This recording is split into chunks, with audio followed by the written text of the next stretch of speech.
தீதி மன்மோகினியின் முக்கியமான விசேஷங்கள். முதல் விசேஷம், முழுவதுமாக அர்ப்பணம் செய்தார். தீதி மிகப்பெரிய குடும்பத்தை சேர்ந்தவர்களாக இருந்தாலும் கலியுகத்தினுடைய குடும்ப குலவழக்கத்தை எதிர்பார்க்காமல் ஒரே நொடியிலே முழுவதுமாக மோகத்தை வென்றவராகி தன்னை முழுதும் அர்ப்பணம் செய்தார்.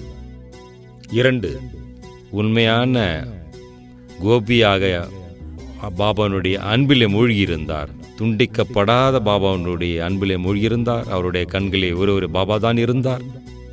அவருடைய உள்ளத்திலே ஒரு பாபாவை தவிர வேறு யாரும் கிடையாது.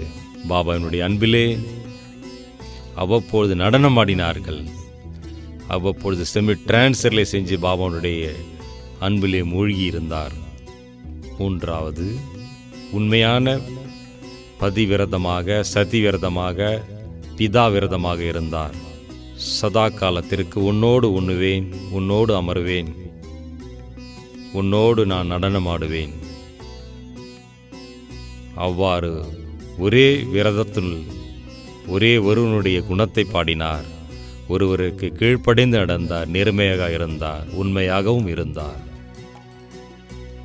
ஒரு பொழுதும் எந்த பொருளுக்கும் எந்த மனிதனுடைய கவர்ச்சியில் வரவில்லை. 4வது, முதல் நம்பர் 1 காட்லி ஸ்டூடெண்டாக இருந்தார். அவர் லௌகிகத்தில் ஸ்கூலுக்கு போகவில்லை, இருந்தாலும் இறைவனுடைய முதல் நம்பர் 1 ஸ்டூடெண்டாக இருந்தார். மேலும் அனைவருக்கும் டீச்சராகவும் ஆகினார். அவர் ஒருபொழுதும் வகுப்பறையிலே பென்சில் மற்றும் புஸ்தகம் இல்லாமல் வருவதில்லை. பாபானுடைய முரளி பாபா மீது அன்பு வைத்திருந்தார். அனைவருக்கும் முன்னே அமர்ந்து பாபானுடைய அந்த மகா வாக்கியத்தை கேட்பதிலே ஈடுபாட்டு காண்பித்தார். 5வது, அவர் பேச்சாளராக இல்லை, ஆனால் அவ்வாறான அனுபவத்தை செய்வித்தார். அவர் ஒருபொழுதும் பெரிய ஸ்டேஜில் போய் ஸ்பீக்கர் ஆகவில்லை, ஆனால் ஒவ்வொருவருக்கும் ரொம்ப ஆழமான வளர்ப்பு கொடுத்து சிநேகத்தினுடைய அந்த அனுபவம் செய்வித்தார். அனைவருடைய அன்பினை ஒரே ஒரு பாபாவிடம் இணைத்தார். ஒவ்வொருவருக்கும் அந்த அளவு எவ்வித எதிர்பார்ப்பற்ற அன்பு அளித்தார். அவருடைய புத்தி பாபாவை தவிர வேறு எங்கும் செல்லாத அளவுக்கு பாபாவுடைய அன்பை செய்வித்தார். 6, அவர் பகுத்தறியக்கூடிய சக்தி மற்றும் நிர்ணயிக்க சக்தியிலே நம்பர் 1 இருந்தார். தீதியினுடைய புத்தி அந்த அளவுக்கு தெளிவாக கூர்மையாக இருந்தது.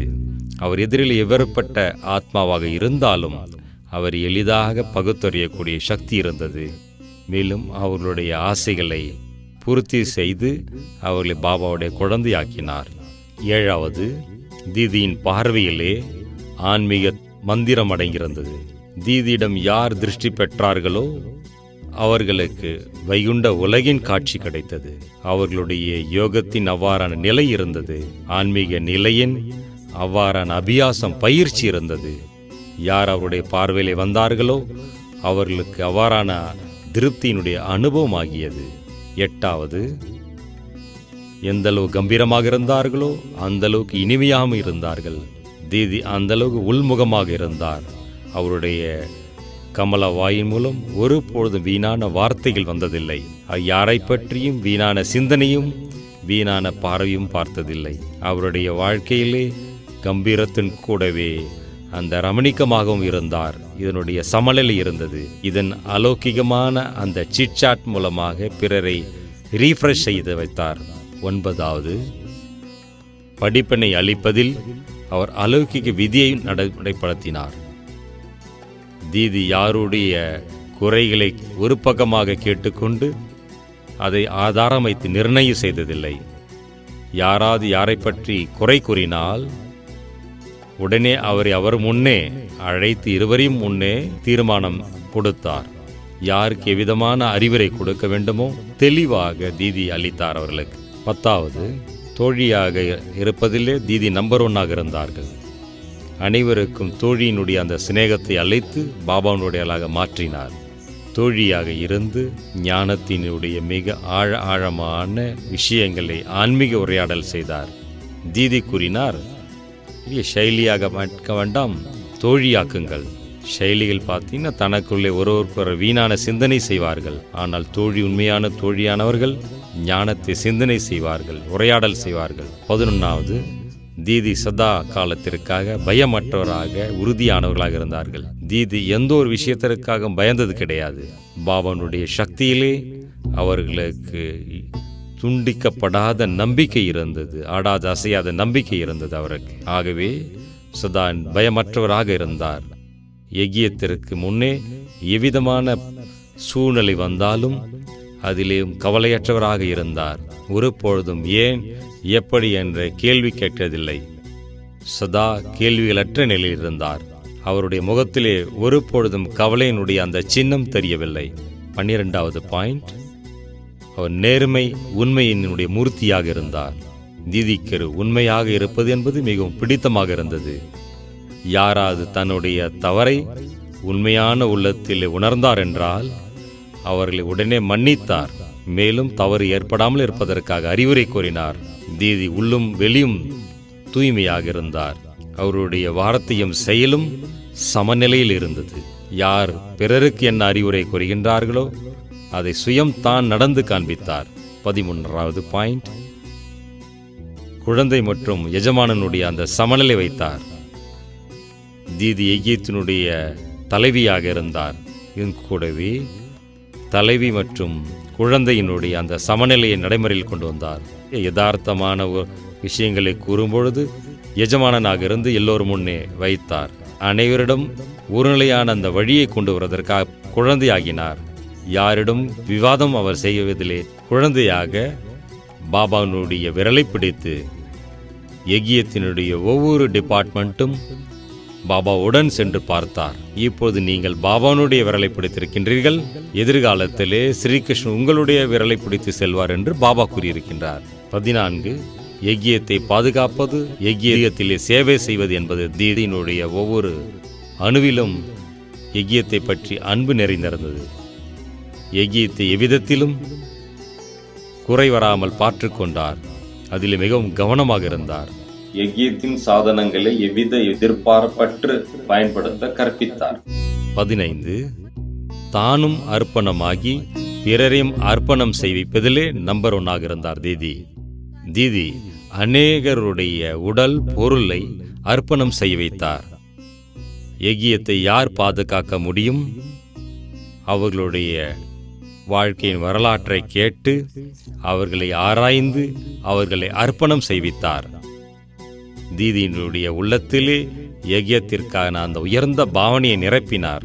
16, அன்பு மற்றும் சட்டத்தினை சமநிலைப்படுத்தினார். தீதி அலௌகிக்க தாயாகவும் அனைவருக்கு சிநேகம் கொடுப்பதும் கூடவே ஒவ்வொருவருக்கும் அநேக விதமாக யக்ஞத்தில் இருப்பவர்களுக்கு உணவு, குடிப்பதற்கு, அணிவதற்கு, தங்குவதற்கான அனைத்து வசதிகளை அளித்து அவர்களுடைய ஆரோக்கியத்தையும் பாதுகாத்து கொண்டார். ஆனால் ஒரு பொழுதும் யாராவது ஈஸ்வரிய மரியாதைக்கு புறம்பாக நடந்தால், இல்லது அலட்சியமாக இருந்தால், இல்லது ஏதாவது மரியாதையை அவர்களை தாண்டினார்கள் என்றால் உடனே அவர்களுக்கு டைரக்டாக அவர்களை அழைத்து அவர்களை எச்சரிக்கை செய்தார். 17, மரியாதை புருஷோத்தமனான நிலையில் இருந்தார் தீதி. தீதி சுயம் ஈஸ்வரிய மரியாதையில் தானும் நடந்து தன்னை அந்த பந்தனத்தில் கட்டி வைத்தார். பிறரையும் அதன் மீது கவனத்தை இழுத்தார். பிராமணிலிருந்து நாம் தேவதையாக கூடிய ஆத்மாக்களாகிய நாம் விசேஷமாக சங்க தோஷத்திலிருந்தும் அன்ன தோஷத்திலிருந்தும் பாதுகாத்தார். தீதியினுடைய முதல் அறிவுரை இதுவாகும். தன்னைத்தான் தவறான சங்கத்திலிருந்து காப்பாற்ற வேண்டும். தூய்மையினுடைய அந்த விரதத்தை ஒரு பொழுதும் துண்டிக்கப்படாமல் பாதுகாக்க வேண்டும். பிரம்மச்சரியத்தின் கூடவே பிரம்மாவினுடைய ஆச்சாரியத்தின்படி நாம் நடக்க வேண்டும். 18, ஆல்ரவுண்டராக, அக்யூரேட்டாக, அலர்ட்டாக தீதி இருந்தார். தீதியினுடைய கவனம் யக்ஞத்தினுடைய ஆல்ரவுண்டு சேவையிலே இருந்தது. முரளி கிளாஸ்க்கு பிறகு சுயம் பண்டாரத்திற்கு சென்று சிறிது நேரம் அனைவரோடு தீதி காய்கறிகள் கட் பண்ணுவது இவ்வாறு உதவி செய்தார். தீதியினுடைய வாழ்க்கையிலே அந்தளவு அக்யூரசி என்பது ஒவ்வொரு அங்கத்திலும் நிரம்பி இருந்தது. பாபா அவ்யக்தம் ஆன பிறகு அனைத்து லட்டர்களுக்கும் சுயம் தானே எழுதினார். ஒரு பொழுதும் தீதி எவ்வித சேவையும் பெண்டிங்காக வைக்கவில்லை. என்ன சேவை, எது அவசியமோ அதனை உடனே அந்த நேரத்திலே அலர்ட்டாக இருந்து செய்தார்கள், செய்வித்தார்கள். 19 சுயமரியாதையில் நிலைத்திருந்து அனைவருக்கும் மரியாதை அளித்தார். சுயம் சர்வ சக்திவான், பாபா என்னுடன் இருக்கின்றார் என்ற உணர்வில் இருந்தார். தீதி சதா இந்த சுயமரியாதையில் இருந்தார். மேலும் அனைவருக்கும் உள்ளத்தில் இருந்து மரியாதையும் அளித்தார். யாராவது தன்னுடைய சேவையை சமயத்திற்கேற்ப செய்யவில்லை என்றால் அவர்களுக்கு அந்தளவு மரியாதை அளித்தார், அவர்களுக்கு பாலனை அளித்தார், அவருக்கு விசேஷமான அந்த பரிசு அளித்தார். தீதியின் உள்ளத்திலே எகியத்தின் உண்மையான சேவாதாரிகளின் மீது அதிகமான மரியாதை வைத்திருந்தார். 20 யோகி மற்றும் கர்மயோகி நடைமுறை வாழ்க்கையில் கொண்டு வருவது. தீதி சுயம் யோகத்தின் ஆழமான அனுபவத்தில் இருந்து அமிர்த வேளையிலே விசேஷமாக சுயம் அனைவரையும் கூட்டாக இருந்து யோகத்தினுடைய அந்த ட்ரில் செய்வித்தார். கூடவே கர்மம் செய்யும் பொழுது கூட எப்பொழுது எவ்வாறு நாம் பாபாவுடைய நினைவில் இருக்க வேண்டும் என்பதற்கான கவனத்தை எடுத்தார்.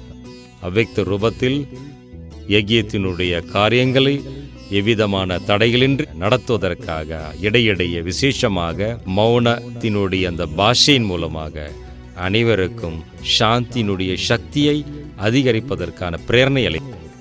21 எல்லையற்ற பார்வை மற்றும் எல்லையற்ற குறிக்கோள் வைத்திருந்தார் தீதி. தீதி ஒரு பொழுதும் நான் உன்னுடைய அந்த எல்லைக்குட்பட்ட நிலைக்கு வரவில்லை, இது என்னுடைய ஜோன், இது இவர்களுடையது, அது அவர்களுடையது என்ற அந்த வேறுபாடு அந்த பாஷை தீதியினுடைய வாயிலிருந்து வந்ததில்லை. சதா எல்லையற்ற நிலையில் இருந்தார், எல்லையற்ற சிந்தனை செய்தார், எல்லையற்ற புரிதலோடு அனைவருக்கும் பாலனை செய்தார். நான் என்னுடையது அந்த பாஷையிலிருந்து விடுபட்டு இருந்தார். 22 நிமித்தம் மற்றும் பணிவாக இருந்தார்.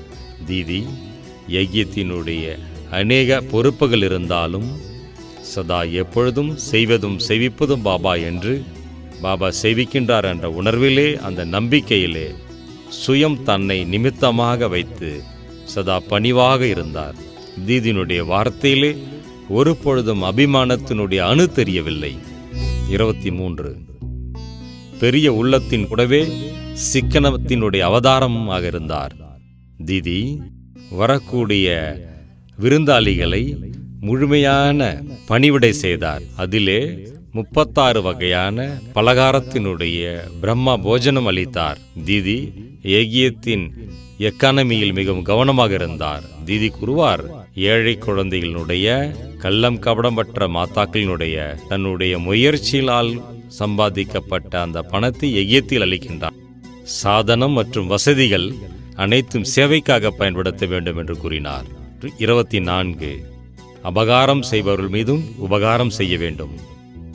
யாராவது யஜ்யத்தை மற்றும் பெரியவர்களை இன்சல்ட் செய்தால், மேலும் கீழும் பேசினார்கள் என்றால், தீதி கூறினார்கள், பாபா அனைவர் மீதும் உபகாரம் செய்தார், அதனால் இவர் மீது தோஷம் அல்ல, யார் மீதும் அவரை பழி வாங்கக்கூடிய அந்த எண்ணம் நாம் வைக்கக்கூடாது. பிறரை மாற்றுவதற்கு பதிலாக தன்னைத்தான் மாற்ற வேண்டும், இதில்தான் நம்முடைய நன்மை அடங்கியிருக்கின்றது. தீதி உபகாரத்தினுடைய அந்த பாவனை வைத்தார். 25 அனைவர் மீதும் சதா சுப பாவனை மற்றும் சுப ஆசைகளுடைய எண்ணங்களை வைத்தார். தீதி சுயம் தன் மீதும் தன்னுடைய ஆசைகளை முடித்து அனைவருக்காகவும் சுப ஆசைகளை வைத்தார்.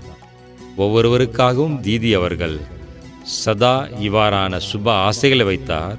இவர் பிரம்மகுமார் குமாரி மட்டுமல்ல, இவர் உண்மையிலும் உண்மையான தபஸ்வி குமார், தபஸ்வி குமாரி என்ற பார்வையில் பார்த்தார். தபஸ்யாவினுடைய அந்த பலத்தின் மூலமாக தன்னுடைய அந்த பழைய சன்ஸ்காரத்தை மாற்றுவதிலே தீதி கூறினார், ஆறாவது சுயம் உண்மையிலே மாற்ற விரும்பினால் அவர் தன்னைத்தான் படிப்பிக்க வேண்டும், தனக்கு தானே டீச்சராக மாற வேண்டும் என்று தீதி கூறினார். 26 தில்வாலா, நம்முடைய உள்ளத்தை வென்ற பாபாவை தன் உள்ளத்திலே வைக்கக்கூடிய தில் ரூபாவாக மாற வேண்டும். தீதியினுடைய உள்ளத்திலே ஒரே ஒரு தில்வாலா பாபா மட்டும்தான் இருந்தார். யார் எவ்வளவுதான் நமக்கு சிநேகியாகவும் சகயோகியாக இருந்தாலும் யாருடைய பிரபாவத்திலும் வரவில்லை. ஒவ்வொருவருடைய சம்பந்தத்தையும் பாபாவுடன் நினைத்தார். சுயம் தியாகம், தபஸ்யா மற்றும் சேவையின் மூர்த்தியாக இருந்தார். தனது தேக அபிமானத்தின் தியாகத்தை செய்தார். ஒரு பாபா வேறு யாரும் இல்லை என்ற உறுதியில் தபஸ்யா செய்தார். சேவை என்பது தீதியினுடைய ஒவ்வொரு அணுவிலும் நிரம்பியிருந்தது. ஒவ்வொருவரையும் ஆல்ரவுண்ட் சேவை செய்வதற்காக பிரேரணை அளித்தார். எவ்வாறு வாணியின் சேவையிலே ஒவ்வொருத்தரும் இன்ட்ரெஸ்ட் காண்பிப்பது போன்று கர்மத்திலான சேவையிலும் நாம் நம்பர் 1 ஆக வேண்டும் என்று தீதி கூறினார். எவ்விதமான சப்ஜெக்டாக இருந்தாலும் நம்முடைய மார்க்கு குறையக்கூடாது என்று கூறினார். 27. ஒவ்வொரு காரணத்திற்கும் நிவாரணம் அளிக்கக்கூடிய அனைவருடைய இஷ்ட தேவி மற்றும் அஷ்டசக்திதாரியாக இருந்தார். தீதியினுடைய புத்தி அந்த அளவு தூரதேசியாக ஷார்ப்பாக இருந்தது. எந்த ஒரு காரணத்திற்கும் செகண்டில் நிவாரணம் அளித்தார். ஆகவே அவர் அநேகர்களுடைய இஷ்ட தேவியாகினார். அவ்வாறு இஷ்ட தேவியாக அஷ்டரத்தினத்தில் வரக்கூடிய ஆத்மாக்கு எவ்விதமான கஷ்டங்கள் வர முடியாது. உடலில் பலவிதமான கணக்கு வழக்குகள் வந்தாலும் அதன் மூலமாக எவ்விதமான துன்பத்தினுடைய அந்த அனுபவம் அவர் செய்யவில்லை. யஜ்யத்தின் முன்பே பலவிதமான விஷயங்கள் வந்தாலும் அதில் தீதி அந்த விஷயங்களை ஒருபொழுதும் சிந்திக்கவில்லை. எவ்விதமான விஷயம் வந்தாலும் தீதி கூறினார், இது பாபாவிற்கு இந்த விஷயத்தின் மூலமாக ஏதோ எனக்கு கற்பிக்க வேண்டும், அனுபவியாக்க வேண்டும் என்று பாபா விருப்பப்படுகின்றார். தீதி பாபாவுடன் அனைத்து சம்பந்தங்களும் இணைத்திருந்தார். தீதி கூறினார், பாபாவை தோழனாகவும் துணைவனாக்க வேண்டும். அதன் மூலமாக பாபாவிடம் உள்ளத்தினுடைய கொடுக்கல் வாங்கல் செய்ய வேண்டும்.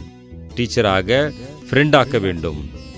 இதன் மூலம் அதனுடைய படிப்புகள் நாம் நடைமுறை வாழ்க்கையில் கொண்டு வர முடியும். உன்னுடைய விளையாடுவேன், உன்னுடனே உண்ணுவேன், உன்னுடனே உறங்குவேன். இவ்வாறான அந்த சன்ஸ்காரம் தீதியை பாபாக்கு சமானமாக ஆக்கியது. 28. விடுபட்டு சாட்சியாக பார்த்தார். தீதி அவ்யக்தம் ஆவதற்கு முன்பு சில மாதங்களுக்கு முன் ஒவ்வொரு காரியத்திலிருந்தும் தன்னைத்தான் விடுவித்துக் கொண்டார். யாராவது எந்த விஷயங்களை தீதியிடம் கூறினால் தீதி கூறினார்கள், இந்த விஷயங்களை விட்டுவிடுங்கள், இப்பொழுது நாம் வீடு போக வேண்டும். தீதியினுடைய இந்த வாக்கியத்தின் ஆதாரத்திலே பாட்டு உருவாகியிருக்கின்றது. இப்பொழுது நாம் வீட்டிற்கு போக வேண்டும். இந்த ஒரு நினைவு மூலமாக தீதி விடுபட்ட அந்த பார்வையில் இருந்தார். ஒவ்வொரு காரிய தொடர்பில் வந்தாலும் விடுபட்டு கொண்டே சென்றார். 28 ஜூலை 1983 ஆண்டு இந்த தேகத்திலிருந்து விடுபட்டு அவ்யக்த நிலையை அடைந்து எல்லையற்ற சேவையில் சென்று விட்டார்.